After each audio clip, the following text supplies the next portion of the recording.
Sustainable, eco-friendly, green. You've probably seen these terms with increasing frequency in advertising and product packaging in recent years, and for good reason. Surveys have shown that more than 60% of consumers would pay more for a product with sustainable packaging. Whether it's a water bottle, a smartphone, or their next vehicle, consumers care about sustainability, and they're backing it up with their wallets. But in the rush to meet that demand, many companies have made misleading claims about the sustainability of their products and services. It's a practice known as greenwashing. It's a trend that's extended beyond consumer goods. Greenwashing is a problem for investors and asset managers. As with consumer goods, greenwashing occurs when financial institutions or investment firms paint their investments green with exaggerated, misleading, or unsubstantiated sustainability claims. Greenwash financial products appear sustainable on the surface, but on closer inspection, these investments often include shares in companies that don't have genuinely sustainable operations. Making matters more complicated, greenwashing is not always intentional. Although the EU has provided reporting frameworks and a legal definition of what makes a sustainable investment, these have just added to the confusion. There is no global consensus on what defines a genuinely sustainable investment. In this environment, asset managers have to navigate a maze of regulations and compliance obligations, and they can't always be sure that they're taking the right path. If they make mistakes, even honest ones, asset managers risk facing accusations of greenwashing, which can mean substantial liability. For example, asset management firms like Deutsche Bank's DWS have been fined as much as $19 million over greenwashing claims. And legal penalties are not the only risks associated with greenwashing. So, how can asset managers navigate through the maze and reduce their greenwashing risks? Over the next few minutes, we'll help clear the confusion by answering 4 key questions asset managers should be asking about greenwashing. Let's start by looking at a clear definition. According to ESMA, whether intentional or not, greenwashing is a practice where sustainability-related statements, declarations, actions, or communications do not clearly and fairly reflect the underlying sustainability profile of an entity, financial product, or financial services. This practice may be misleading to consumers, investors, or other market participants. So the ESMA definition that has been put forth for greenwashing is really able to articulate at multiple levels or from multiple angles where greenwashing touches, who it touches, and who's responsible for it. So it talks about statements, declarations, or actions. So it kind of encompasses where can greenwashing come in. Then it talks about what you are doing, so who you are. So are you an entity? Are you a financial product? Or are you another market, or are you a corporate in the value chain from an investing perspective? So all of those, how greenwashing can happen and come about, as well as who can cause it to come about, and then where it affects consumers as well as the broad market. And so it really goes to the length of being able to encapsulate the actions, who can commit those actions, and who is on the receiving end of that, where greenwashing can come about. The standard-setting definition of greenwashing is a first step in clarifying the regulations and can help guide investors as they navigate the complexity.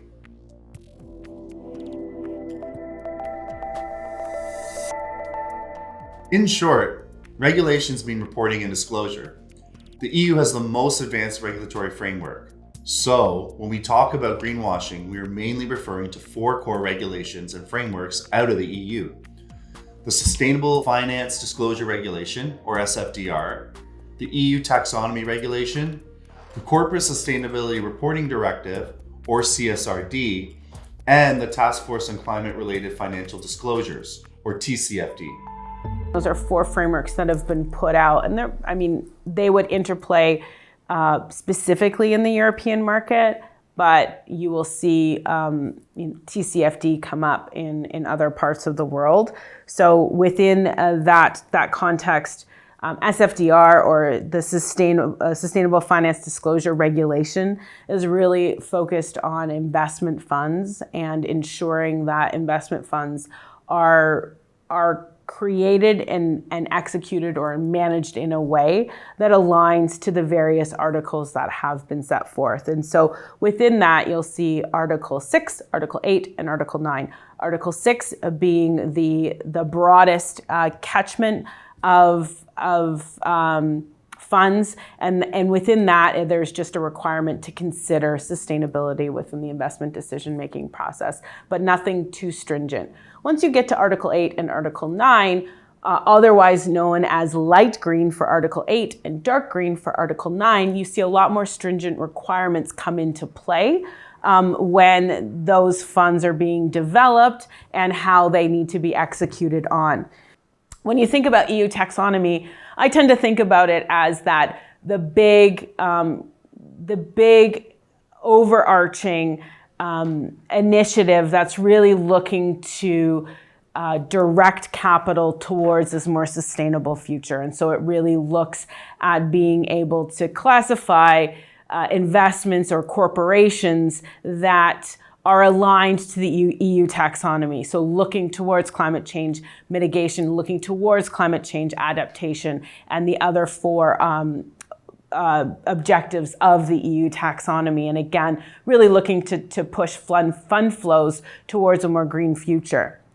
The CSRD, or the Corporate Sustainability Directive, that is really looking at corporations and their need to disclose and put forth the information investors require in order to assess and understand how those investments will either fall into an Article 6, Article 8, or Article 9, or otherwise be aligned to the EU taxonomy. And so there is connective tissue there. The TCFD has been around for a while now. It has gone through an evolution. It's really been adopted on a much more global scale. A lot of different regions are looking to TCFD to provide a framework and an understanding of how we need to report related to climate risk and being able to disclose related to that. The TCFD has put forth recommendations for various different industries and what is required from those in terms of disclosure, being able to understand what is most financially material to each of those sectors as it pertains to climate risk. So they do have some interplay, but four very different frameworks that investors can look towards to be able to understand what's really happening within an organization and be able to make their investment decisions around that. Other regions are starting to follow suit.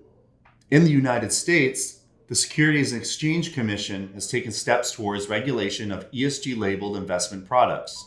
The SEC has been looking towards regulation and specifically updated its names ruling late last year. And what that looks to is to really be able to ensure that a fund that is going out to label itself as sustainable or clean tech or ESG or anything that would have one of those key indicators in its name that might suggest that it is leaning towards an ESG or sustainable fund, would then need to be able to align to that, which means that 80% of its investments must align to the name that it is marketing or it's putting out there. I would say in addition to that, the SEC is also working towards a broader ESG and climate disclosure that would hit at the corporate level. And that's really going to look at what do reporting entities need to be able to provide and disclose on for investors to understand. And so that's looking at things like climate emissions, scope 1, scope 2, scope 3. And that is really sitting on the edge, just waiting to come through. So we've been expecting it to be released throughout the last quarter of 2023, and we're anticipating it will come at any point in time early in 2024. Because the regulatory landscape is so fragmented, it's important to keep track of rules in every region where you operate. Despite the EU's progress, the absence of broadly accepted reporting and audit rules presents a challenge for asset managers. It can be difficult to clearly understand what's required of them, and this uncertainty leaves a lot of room for greenwashing risk. Absolutely. Asset managers face greenwashing risk, and it can translate into reputational risk, market erosion, so loss of trust across not just themselves but others in the industry, as well as financial. There's financial risk that's associated to this, and we've seen that where precedent has been set, where fines have been levied on an asset manager who was found with greenwashing allegations, and that translated into a financial fine that was associated and levied on them. In that it's happened once, there's a good chance that it will happen again. It wasn't just a one-off or one and done situation. This is something that is concerning, and in order to maintain the trust across the industry and across investing, regulators needed to look into it, uncover it, and be able to demonstrate that they're willing to act on it. And so investors need to pay attention to it, and they need to understand where they're exposed and how they can manage that exposure.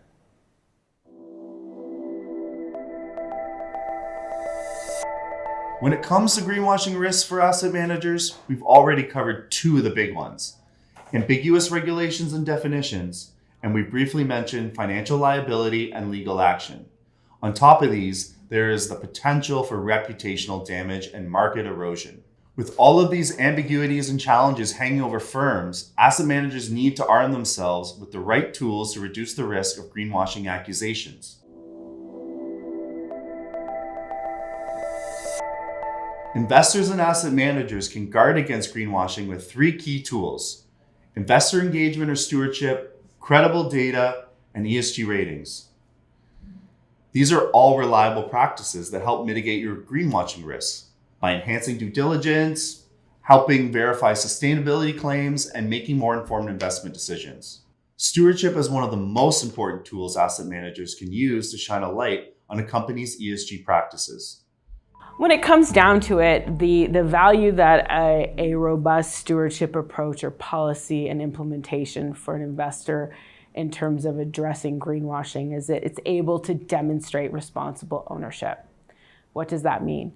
It means that investors are engaging in constructive dialogue and reflecting that in their voting activities at the annual AGM for those shares that they hold, aligned to this strategy and or approach that they've put forward. The other thing it does is it gives you a mechanism in which to be able to record what the objective is, what did you go in asking for, how did that play out over time, what certain milestones or specific developments within the company disclosure or policy or operating procedures have taken place as a result of the dialogue that's ongoing. You're able to measure and track that over time, and ultimately you're able to report that out to any soft law requirements, any regulation or more hard law requirements, as well as being able to really communicate that out to your investors. And again, where that comes into play in managing greenwashing risk is it's demonstrated. You went in, you asked for something, you tracked how that something was being managed or implemented over time, and you'll be able to report that back out to your stakeholders. Equally important as stewardship is robust, verified data. These days, investors are most interested in carbon emissions, energy usage, resource management, and the overall impact on climate change. Well, it helps to give a good picture as to what's happening under the surface, right? Good climate data that's able to get down to a very granular level gives investors better insight and understanding into the risks or exposures they have within their portfolio. As such, when they're making claims like they're going to construct a portfolio that's net zero by 2030 or 2035, what they're able to do is really be able to track that progress and ensure that what they say they're doing at a headline level is also what's happening under the surface. Lastly, ESG ratings can also be a powerful force to shine a light on greenwashing risks. investors can lean on ESG ratings to assess a company's credibility and compare its ESG performance across numerous dimensions. So ESG ratings, again, are a top-line number that can help investors understand the risk of that ESG poses in a constituent company. What's behind those ratings is a lot deeper dive on the exposure and risks and how those risks are being managed. And getting down to a granular level can really help investors understand what risks and opportunities lie within their constituent portfolio companies. As such, it can also help with the implementation of the chosen strategy they may have. So they may take a screening strategy or an ESG integration strategy, or as we've talked about earlier today, a stewardship strategy, and ESG ratings or the data that comes with that really can help direct and substantiate the strategies that are being employed by investors. And in doing so can really help them manage and mitigate greenwashing risk. Investors of all sizes around the world face greenwashing risks. These risks need to be managed to prevent financial and legal penalties and reputational damage. The good news is these risks can be managed by strategically using stewardship, reliable data, and ESG ratings to enhance their due diligence. We'll be releasing videos with more detail on these solutions soon, so stay tuned. Thanks for watching. To learn more about greenwashing and how it affects asset managers, visit our resource center. Or book a call with an advisor today to learn how Morningstar Sustainalytics can help you meet compliance requirements. Thanks again. I'll see you in the next part of this video series.